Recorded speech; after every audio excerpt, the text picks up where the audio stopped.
There's like so many levels of your being that can be affected by neurological dysregulation. I sometimes feel like the ones we can feel, like I just keep being attracted to the wrong person and I keep repeating the pattern, even though I swore I wasn't going to do it. Like those are the ones you can see yourself doing, but you can't really see all of the symptoms. So I'm really big on pay attention to that, the ones you can feel.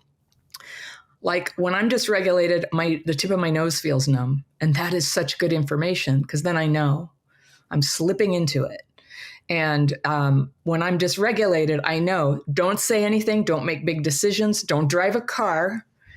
And because I have, when I'm dysregulated, I have symptoms like I'll trip over things, I'll space out, I'll drop things. Like washing dishes once, I broke 4 different dishes, like once every 5 minutes, I was like dropping something. I couldn't really control my hands. So it's like a really physical thing. And it helps to know that because when you're like, okay, so those weird choices I'm making about relationships to not leave has a lot to do with it too. The nervous system is activated by being around this kind of person. Then if you have an attachment wound, you bond very quickly. Maybe you sleep with them right away. Even if you realize the next day it was a horrible mistake, you can't leave because the abandonment wound that you have is so severe that it's not worth it. It'd be worth staying with somebody that you don't like at all, that you think is a problem. It's worth it instead of going into the abandonment melange, it's called, depression, that can happen for people who actually were abandoned as kids. And so when I mention this to people, they're just like, oh my God, that's what I have. And I'm like, I know, it's really common.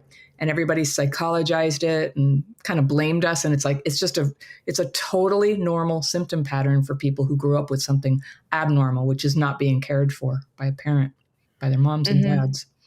Yeah, the way that I've heard it explained that makes a lot of sense to me is that you have these imprints on your nervous system, and then you also like the way that I look at it, it's like gears to a car, and everyone's neutral is going to be a little bit different. Like some's might actually be this calm, and others are maybe like starting off in third gear. So if you have had a really really violent or less than ideal upbringing, then you're used to chaos. So then when you find chaos in another person, your nervous system registers that as familiar. And then that's why you kind of seek out these people that are bad for you. Because it's almost like peace seems boring when chaos is normal. And then you start to find that in other people. Yes, that much is true. That much is true, but it's not the whole story. What would you add to that? Huh? What would you add to that? Well, just that, I think a lot of the ways that trauma has been understood by the experts is wrong.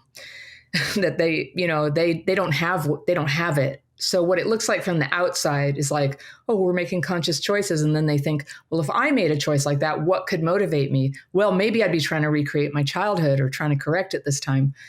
But I think that while it's possible somebody has that, that's rarely the case. And it's really just what activates. And it doesn't feel normal. Again, this is not something we're doing on any kind of conscious level. We're not choosing it. And there's also social factors, because I think a lot of the experts also come from, they're often from the upper middle class. That's kind of the average, right? And so they have this upper middle class experience. But when you grow up poor, I grew up poor and on welfare, and I wasn't cared for, and I had free lunch.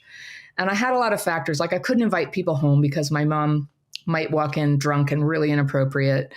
And the house was like Hoarderville, I was very ashamed of, when I was a teenager, I didn't have an ability to identify myself very differently from where I came from, so I was just ashamed of myself all the time.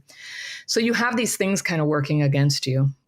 I didn't know how you're supposed to act. I didn't know how dating is handled. I didn't know how relationships are formed. I didn't have anybody looking over my shoulder. So there's like cultural, social stuff that goes on with that. But I grew up, my mom was a hippie. I grew up in a commune, and everybody was just having sex on the floor, which was very upsetting to me as a kid. And so I had that level of upset. But at the same time, growing up, people were like, why are you so uptight? Hey, babe, you're all in your head. You need to just relax. You have too many expectations. These cultural messages that you're supposed to just be into casual sex, or you're some sort of like, failed woman. And so it was a lot of cultural noise and conflict in my head. And it took a lot of maturity and healing for me to be able to even know what I want. And I was in my 30s, mid 30s, before I was like, you know what? I want to get married and have kids. And therefore, I can't ever date or even think about dating somebody who doesn't want those things. Mm-hmm. And I kid you not, nobody ever told me this. And so my program is you learn to re-regulate your nervous system so that you can think again and, sense your inner compass of right and wrong. And then it's to get your life together. And I teach a very structured way of not just dating, but like friendships, work. The relationship to work is very disrupted by trauma and also these sort of dysfunctional family things. Like a lot of people go to work parentifying their employer. And like, you don't get me, you don't see me, and not realizing that work is actually transactional. And so, if you don't go in and choose a job that works for you and pays what you want, or change jobs when it's not what you want, you're probably not going to get it, or you have to ask for a raise. So there's all these little trauma-driven behaviors where, people self-sabotage, but nobody really tells you.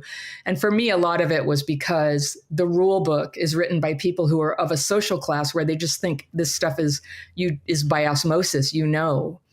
How to negotiate career advancement, which you don't. If your parents never advanced their careers, you don't know. So you'd have to really be brilliant to seek it out. Mm-hmm. Mm-hmm. Yeah, I would agree with that. I think it's the way that at least from my experience, I feel like the more work I've done on myself, the more like coaches I've had or mentors, the more reading I've done, the more podcasts, the more retreats, like all of these tiny little things that are kind of like piecing myself back together, the more awareness I have of how unaware I was prior. And it was almost like a lot of the decisions you were making completely asleep. And you're like, why would I think that's a good idea? Or why did I have that view of whatever the situation might be? And to talk about having conversations or with people and automatically filtering out, like if they don't want marriage or kids and these are things I want, obviously that's incompatible. But there's so many people I know that are entering like marriages with people and those values aren't aligned. And I don't know if some of it is a sense of the unworthiness or that they can change someone, or I don't know what it is. All but of like the above. Yeah. All the above. Yeah. And from the Definitely. outside, you're just like, that is not going to work, or you're making such a big sacrifice and you're going to pay that later. And that's going to lead to a whole nother situation of resentment and loss and grief and all of these things. And it just makes me so sad to know that people are denying themselves what they truly want, like what their soul wants in this life.